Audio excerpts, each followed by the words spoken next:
দিনের খাতিরে করি, কি জন্য? দিনের মহব্বতে করি, নিজেকে বাঁচানোর জন্য এবং মানুষকে জাহান্নাম থেকে বাঁচানোর জন্য। এই কাজটা করি কি জন্য? নিজেকে বাঁচানোর জন্য, মানুষদেরকে জাহান্নাম থেকে বাঁচানোর জন্য। এটা হলো দিনের ফিকির। সবচেয়ে বলা হয়েছে জিকিরের সাথে ফিকিরের দাম আল্লাহর কাছে বেশি। কি বেশি? জিকিরের সাথে ফিকিরের দাম বেশি। একটা মানুষকে কিয়ামতের ময়দানে বর্ণনা করা হয়েছে যে আপনি একা একা নামাজ পড়লেন, আপনি কাউকে আহ্বান করলেন না, কারো কাছে গেলেন না, ওই ব্যক্তির আমল কতটুকু গ্রহণযোগ্য হবে এটা আল্লাহ জানে। কিন্তু যদি কোনো ব্যক্তি দুনিয়ার ফিকিরের জন্য সে নিজেকে বিসর্জন করে, ওই দুনিয়ার ফিকির ভালো করার কারণে আল্লাহ তাকে দুনিয়ার জমিন থেকে সম্মান দিয়ে জান্নাত দিতে পারবেন। সুবহানাল্লাহ। এই জন্য কোরআন কারীমের ভিতরে আসছে যে এই যে আয়াতটা বললাম, এই আয়াতটার মধ্যে অনেক কিছু আছে। যেমন আমরা অনেক সময় আস্তাগফিরুল্লাহ বলি না, আস্তাগফিরুল্লাহ ইন্নাল্লাহু গফুরুর রহিম। বলা হয়েছে যে মানুষ কেন আস্তাগফিরুল্লাহ বলবে? আমার নবী করিম সাল্লাল্লাহু আলাইহি সাল্লাম বলেছেন দিনে 70 বার বেশি পড়তে, প্রতিদিন 70 বার তার জীবদ্দশায় থাকতে, যেদিন থেকে নবুয়ত পেয়েছেন মৃত্যু পূর্ব পর্যন্ত তিনি প্রত্যেকবার 70 বার আস্তাগফিরুল্লাহ পড়তেন। কোরআনুল কারীমের ভিতরে বর্ণনা করা হয়েছে সূরা ফাতিহার 1 নম্বর আয়াতে আল্লাহ পাক রব্বুল আলামিন নবীকে স্বয়ং ঘোষণা দিয়েছে, জাম্বিকা রব্বুল আলামিন বলেন যে নবীর পিছনের গুনাহ মাফ, সামনের গুনাহ মাফ। ওই নবী করিম সাল্লাল্লাহু আলাইহি সাল্লাম দিনের ভাগে 70 বার আস্তাগফিরুল্লাহ পড়তেন। সাহাবী আজমাই জিজ্ঞেস করলেন, হুজুর পাক সাল্লাল্লাহু আলাইহি সাল্লাম আপনাকে আল্লাহ পিছনের গুনাহ মাফ, সামনের গুনাহ মাফ কেন আপনি দিনের ভাগে এতবার নিজে তওবা করেন? হাদিসে রাসূলুল্লাহ সাল্লাল্লাহু আলাইহি সাল্লাম বলেছেন তওবা করা হইল সবচেয়ে মুমিনের একটা গুণ, আর আল্লাহর কাছে তওবাকারীকে বেশি পছন্দ করেন। সুবহানাল্লাহ। এই যে উম্মতের উপরে 70 বার না আসে, সেটা আসছে 100 বার। সুবহানাল্লাহ। কয়বার আসছে? 100 বার। কোনো ব্যক্তি যদি 100 বার তওবা করে তার সগীরা গুনাহগুলো কি হয়ে যায়? তওবা করার সাথে সাথে আল্লাহ মাফ করে দেন। সুবহানাল্লাহ। এই যে উম্মতের উপর কয়বার আছে? 100 বার। উম্মত যদি আমার নবী বলেছে 70 বার, আমার উম্মত করবে 100 বার। আর এই তওবাকারীকে আল্লাহ সবচেয়ে বেশি ভালোবাসেন। সুবহানাল্লাহ। গুনাহ এমনি হয়ে যায়, এই জন্য বেশি বেশি করে তওবাকারীকে আল্লাহ কি করে? পছন্দ করে, ভালোবাসেন। এই জন্য তওবাকারীর জন্য আল্লাহর তরফ থেকে সুসংবাদ আসছে।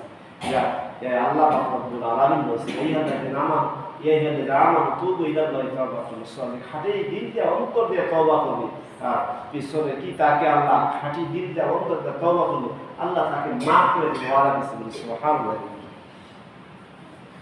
তো এই বিষয়টা আল্লাহ পরকালের মুরাকাবা করা, পরকালের জন্য সঞ্চয় করা। কবরে যাওয়ার পরে মানুষকে প্রশ্ন করবে কি, ওমা তোমার রব কে, তোমার দিন কি, তোমার নবী কি?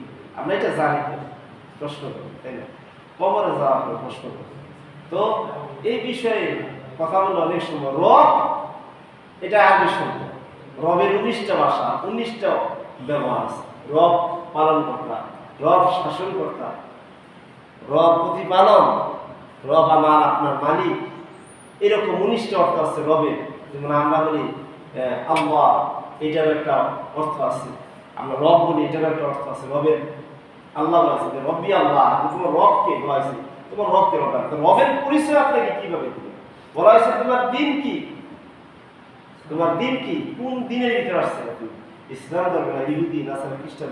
তো ইসলাম ধর্মে থাকার পরে তুমি ইসলাম ধর্ম কতটুকু মাস, কতটুকু ততটুকু আমল করছো, ইসলামের কতটুকু শান্তি কামি হয়েছে, কতটুকু তুমি অশান্তি কামি করছো দুনিয়াতে। ইসলাম নিষেধ করছে জিনিসটা, সেই জিনিসটা বেশি গ্রহণ করছে, যেটা পালন করতে বলছে সেটা তুমি করো নাই। বলা হয়েছে তোমার নবীকে, নবীকে খবর বাইতে সুরতটা তার সুরঙ্গ থেকে একবার সরাসরি একটা সুরত দিয়ে বলে উনি কে, এভাবে প্রশ্ন করা। তো নবীর যদি আমল করে থাকো, নবীর আদর্শ যদি পাই না থাকে, তো নবী তোমাকে কি করবে? তুমি বলতে পারলে তোমার কবরের একটা স্টেপ তুমি সেখানে বিনা হিসেবে তুমি এই প্রশ্নের উত্তরগুলো দিতে পারবে। ফেরেশতারা দুইটা রুহুর ব্যাংক আছে, একটা ইলিন, একটা স্মৃতি, যার যে গর্ব অনুপাতে ব্যাংকে তার রুহুগুলো ছিল। এই জন্য আমাদেরকে গুনাহ ছাড়ার উপায় বললাম, পরকালের জন্য কি করতে হবে? সঞ্চয় করতে হবে। 2 নম্বর হইল আল্লাহ ওয়ালাদের সাথে সম্পর্ক স্থাপন করতে হবে। আল্লাহ রাব্বুল আলামিন বলেন ইয়া আইয়ুহাল্লাযীনা আমানু তাকুল্লাহা ওয়া কুনু মা'আস সাদিকিন। সাদিক শব্দের অর্থ হলো সত্যবাদী, আর সাদিকিন শব্দের অর্থ হলো বহু মানুষের সত্যবাদী যারা এক বছর না বহু বছর। ইয়া আইয়ুহাল্লাযীনা আমানু তাকুল্লাহা ওয়া কুনু মা'আস সাদিকিন বুঝাইছে ঈমানদারগণ আল্লাহকে ভয় করো, সত্যবাদী সঙ্গী থাকো। এখন একটা প্রশ্ন আসতে পারে না যে সত্যবাদী সঙ্গী থাকবে কি? অনেক মানুষ আছে বায়াত করেন, বায়াত করার শর্ত আছে, বায়াত করার শর্ত আছে। এই শর্তগুলো যদি না থাকে তাহলে তার বায়াত না হলে চলবে। এটা ফরজ না, ওয়াজিব না, সুন্নত না, এটা মুস্তাহাব আমল। যদি আপনি শিক্ষায় করুন, আপনি শিক্ষায় করুন বা আমার পথ প্রদর্শক, এটা হলো পথ প্রদর্শক, যিনি আমার পথ দেখাইতে পারেন। এটা সূরা ফাতিহার ভিতরে অনেক আয়াত আছে, মনে সাহাবাত থেকে 10 বিভিন্ন আয়াতের ভিতরে আল্লাহ বলেছে পথ কিভাবে পাবেন। আর আল্লাহ এই আয়াতটা দিয়েছে সূরা তাওবার 119 নম্বর। কেন দিয়েছে? আল্লাহ দিয়েছে এই আয়াতটা দিতে বলেছে ইয়া আইয়ুহাল্লাযীনা আমানু তাকুল্লাহা ওয়া কুনু মা'আস সাদিকিন। হে ঈমানদারগণ আল্লাহকে ভয় করো, সত্যবাদীর সঙ্গী হও। একটা ভালো মানুষের সঙ্গী সত্যবাদীকে, যে আল্লাহর পথে চলে, রাসূলের পথে চলে, তার সঙ্গী স্থাপন, তার সাথে উঠা বসা করো। একটা গাঁজা খোর, নেশা খোর, ইয়াবা খোর, হ্যাঁ যদি খায় প্রতিনিয়ত নেশা করে, বাপের টাকা পয়সা চুরি করে নেয়, মায়ের কাছ থেকে টাকা পয়সা চুরি করে নেয়, প্রতিদিন 500 টাকা বা 200 টাকা খরচ করে, আর ওর দ্বারা সম্ভব না যে ও একজনকে ভালো করবো, ওর দ্বারা সম্ভব হইলো ও আরো 5টা 10টা ওর পথে নিবে। আর একজন সত্যবাদী বলা হয়েছে সিদ্দিকিন সাদিকিন, বলা হয়েছে সে নিজে থাকবে ভালো, অপরকে ভালো পথে নেওয়ার চেষ্টা করে। তাফসীরের কিতাবের ভিতরে আসছে, হাদিসের ভিতরে রাসূলুল্লাহ সাল্লাল্লাহু আলাইহি ওয়াসাল্লাম বনি ইসরাঈলের যুগে 3 ব্যক্তি গুহার মধ্যে পড়ছিলেন। তো এক ব্যক্তি, যে আমার জীবনে 3 ব্যক্তির একটা ব্যক্তির ঘটনা বলতেছে, তো বলা হয়েছে গুহার মধ্যে এরকম পাথর চাপা পড়ছে, সেই পাথর থেকে বের হওয়ার জন্য আল্লাহর কাছে ফরিয়াদ করতেছে যে আল্লাহ আমার জীবনে যদি কোনো একটা ভালো কাজ থাকে এই উসিলা করে তুমি পাথরটাকে সরিয়ে দাও, আমি যেন বের হইতে পারি। সুবহানাল্লাহ। তো তারে আল্লাহ কবুল করছিল। ওই ব্যক্তি যখন 3 ব্যক্তির এক ব্যক্তি তখন দোয়া করছে যে আল্লাহ আমি একটা ভালো কাজ করছি, এই ভালো কাজের বিনিময়ে পাথরটা সরিয়ে দাও, আমরা যেন বের হইতে পারি, আমি যেন বের হইতে পারি। এরা 3 জন ছিল, একজনের কথা বলতেছি যে বোঝা যাচ্ছে এক ব্যক্তির সত্যবাদিতার একটা ঘটনা আছে। হাদিসে রাসূলুল্লাহ সাল্লাল্লাহু আলাইহি ওয়াসাল্লাম বুখারী মুসলিমের ভিতরে আছে যে উনি একটা লোক রাখছিলেন একদিন, মজদুর যারা বলা হয় যে আমরা যারা কাজের লিগে 500 বা 1000 টাকা লোক রাখি, তো উনি একটা লোক রাখছিলেন বাড়িতে কাজের জন্য। ওনার একদিন কাজ করাইছে, ওর বিনিময়ে 20 দিরহাম অথবা 10 দিরহাম হয়েছে মজুরি। কিন্তু ওই লোকটা মজুরি না নিয়ে চলে গেছে, মজুরি না নিয়ে কি করছেন চলে গেছে। তো যাওয়ার পরে তো উনি চিন্তা করতেছে আমার হক না, এটা কার হক? এই যে আমার কাজ করছে এই টাকাটা হলো ওই ব্যক্তির হক। তাহলে কি করা যায়? উনি একটা ছাগল কিনছেন, একটা ছাগলের পাল কিনছেন বা বেড়া বা দুম্বা যেটাই বলে, এটা আসছে যে ওই পালের থেকে 10 বছরে দেখা যায় যে 10-15টা এই 20টা বাচ্চা হচ্ছে। ওই উনি যত্ন করছে, ওইগুলোর প্রতি যত্নশীল হয়েছে, ওইগুলোর দেখাশোনা করছে। তো একদিন ওই লোক এতদিন পরে ওই আমি আসছে যে বাবা আপনার কাছে যে আমি একদিন কাজ করছিলাম, বিনিময়ে আমি কিছু টাকা পাইতেন, আমাকে টাকাটা দিয়ে দিন। না আমাদের দেশে কি এরকম আছে যে কাম করে টাকা দেয় না? না এরকম নাই, আমার জানা মতে নাই, হয়তো ওই অন্য দেশে থাকে। আর আমাদের দেশে নাই যে কাজ করাইলো তারা টাকা না দিয়ে এরকম নাই। মাশাআল্লাহ, এটা অন্য দেশে থাকতে পারে, আমাদের দেশে নাই। ওই রকম সত্যতার কারণে সে গুহার মুখ থেকে মাছ পাইছিলেন। কিভাবে বর্ণনা করা হয়েছে, লোকটা যখন টাকা চাইতে আসলে বললো যে তোমার টাকা তো আমার কাছে নাই, আসলে তোমার টাকা দেখায়। তো তিনি মাঠে যা দেখাইতেছে যে ওই যে ছাগলের পাল দেখা যায়, এইগুলো তোমার সম্পদ। লোকটাই বলতেছে আপনি আমাদের মস্করা করতেছে, হাসি তামাশা করতেছে, আমার টাকা দেন, না দেন আমি চলে দেয়। কয় না, তোমার সাথে মস্করা করতেছি না, তোমার যে টাকা সেই টাকা দিয়ে আমি কি ছাগল কিনেছিলেন, বিনিময়ে আজ থেকে 10 বছর পর তুমি আসলে এই যে দেখো তোমার পা, এটা তোমার হক, তুমি নিয়ে যাও। কিতাবের ভিতরে প্রমাণ করে যে উনি বলছে যে আল্লাহ আমার যদি একটা ভালো কাজ থাকে ওর বিনিময়ে হলেও তুমি আমাকে মাফ করে দিবে। সুবহানাল্লাহ। আমাদের এরকম ভালো কাজের সাথে কি এই যে নাম আল্লাহ কুনু মা'আস সাদিকিন, আল্লাহকে ভয় করা এবং ভালো কাজের সঙ্গী। আর যুবক যারা আছে, ভাইয়েরা আছে যারা, আমি তাদেরকে বলবো তুমি ভালো হও, তোমার সহপাঠী যারা আছে তাদেরকে ভালো হতে কি করো, আহ্বান করো।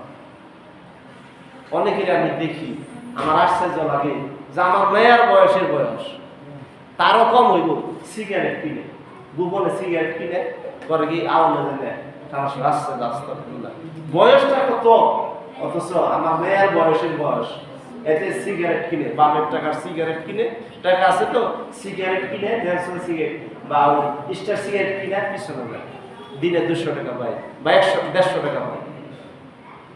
আফসোস লাগে, যেটাকে মানুষের কোনো কল্যাণ আসে না, উপকার আসে না। এই জন্য আমাদেরকে, যুবক ভাইদেরকে বলবো, ইনশাআল্লাহ আমরা খারাপ পথ থেকে ফিরে আসি, আল্লাহ আমাদেরকে তৌফিক দান করবেন বলে আমি। আল্লাহ কোরআন আয়াতের ভিতরে বলছে, সূরা মায়েদার 35 নম্বর আয়াত, দেখেন আমি স্টেপ বাই স্টেপ কথা বলতেছি। ইয়া আইয়ুহাল্লাযীনা আমানু তাকুল্লাহ ওয়াবতাগু ইলাইহিল ওয়াসিলাতা ওয়া জাহিদু ফি সাবিলি লাআল্লাকুম তুফলিহুন। ইয়া আইয়ুহাল্লাযীনা আমানু তাকুল্লাহ ওয়াবতাগু ইলাইহিল ওয়াসিলাতা ওয়া জাহিদু ফি সাবিলি লাআল্লাকুম তুফলিহুন। এই আয়াতের ভিতরে কয়েকটা পয়েন্ট আছে। ইয়া আইয়ুহাল্লাযীনা আমানু তাকুল্লাহ ওয়াবতাগু ইলাইহিল ওয়াসিলাতা ওয়া জাহিদু ফি সাবিলি লাআল্লাকুম তুফলিহুন। আয়াতের ভিতরে আসছে যে হে ঈমানদারগণ, আল্লাহ ভয়ের কথা সর্বসর্বস্ব কেন বলছে? যত কোরআন কারীমের ভিতরে প্রথম কোন আয়াত দেখতে আল্লাহ সর্বপ্রথম মানুষকে সবচেয়ে ভয় থাকার কথা বলছে। ভয় কি রকম জিনিস? আমি একটা কাজ করুম, ভালো করলে আমাকে পুরস্কার সাজা দিব আল্লাহ, আর আমি একটা মন্দ কাজ করুম আমার প্রতিফল সাথে সাথে দিবে, এইটার নাম হলো ভয়। আমি নিজে বাস্তবে আমি হাত দিয়ে একটা কাজ করুম যখন, এটা তো খারাপ জিনিস, এটাকে স্পর্শ করা যাবে না, বা এটা খারাপ বস্তু, এটা পাশে যাওয়া যাবে না। আর যখন একটা ভালো দেখুন, সেটা আমার মধ্যে তৃপ্তি আর আনন্দ আসে। এই জন্য বোঝাইছে যে ঈমানদার লক্ষণ হলো ভালো কাজে ভালো লাগা আর খারাপ কাজে মন্দ লাগা, আর বেঈমানের লক্ষণ হলো খারাপ কাজে ভালো লাগা আর হলো ভালো কাজে মন্দ লাগা। কঠিন কথা বলছে। এই জন্য চিন্তা করতে হবে যে আল্লাহ বলছেন তোমরা কি করো, ভয় করো আল্লাহকে, আর উসিলা অনুসরণ করো, আল্লাহর সান্নিধ্য অনুসরণ করো, তোমরা আল্লাহর রাস্তায় জিহাদ করো, তবেই তোমরা সফল অর্জন করতে পারবে। বলি সুবহানাল্লাহ। এখন আসেন আল্লাহর সান্নিধ্য অনুসরণ করবেন কিভাবে? আপনি যখন দাঁড়াইছেন, আল্লাহর সামনে দাঁড়াইছেন, আমরা যখন নফল নামাজ রাতে দাঁড়াইছি, ফজর আসছে, যখন আমরা নামাজে দাঁড়াইবা, তখন যদি বিপদ, বড় ধরনের কোনো বিপদে পড়ে, মুসিবতে পড়ে, তারপরে নামাজ দাঁড়িয়ে নফল নামাজ পড়ে সিজদার মধ্যে অন্তত 5 মিনিট ধরে কাঁদবে, সিজদার মধ্যে বসে কাঁদবেন আল্লাহর কাছে। কার কাছে কাঁদবেন?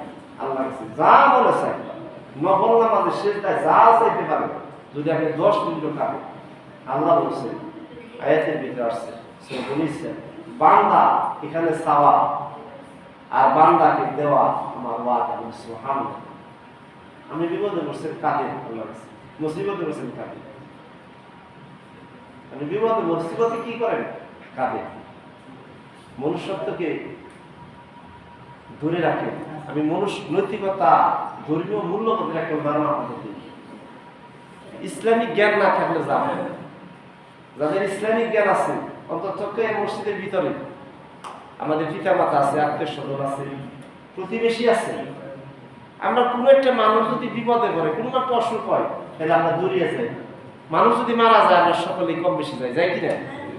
অনেক মানুষের যায় না। আমাদের সমাজে একটা অভ্যাস আছে, এটা বড় করে দিয়ে এলাকার মানুষ মারা গেলে আমাদের এলাকার মানুষ হয় না, এটা মনে গুরুত্ব দেয় না। অন্য এলাকার মানুষ আসে, কিন্তু আমাদের এলাকার মানুষ হয়। এটা কিন্তু বড় একটা আলামতের লক্ষণ। মানুষের মধ্যে থেকে কি হবে? ভয় ছেড়ে দেবে না, তার মধ্যে একটা আলামত। এটা হলো কথা না বলি, কথা না বলি। আমি বুঝাইতেছি যে কথা বললে আমার কথা উড়ে যাবে, অন্য দিকে যাবে না। যে কথাটা বুঝাইতেছি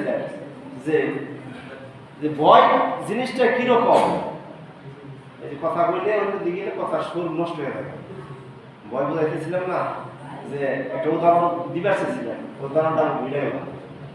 কথার মধ্যে কথা বললে, আলোচনার মধ্যে কথা বললে কথা হারিয়ে যায়, আর সাকিনা কেটে না, বলবেন নাকি মসজিদে এসে নীরব সহকারে বসবে, এটা শুধু রহমত আর বরকতই হইতেছে। বলে সুবহানাল্লাহ। যে কথাটা আমি বলতেছিলাম, কথাটা আমি হারিয়ে গেছি। যে আমি একটা পয়েন্ট বলি যে উসিলা অনুসরণ করো। উসিলাটা কি? ওই যে আয়াতের ভিতরে বলছিলাম সত্যবাদের সঙ্গে আমি একটা উদাহরণ দিতেছি আপনাদের। একটা পিসাবের উদাহরণ দিতেছি। এমন না এটা বুঝে গেছি না, যারা কইতাম বুঝে গেছি, একটা পিসাবের উদাহরণ দিতেছি।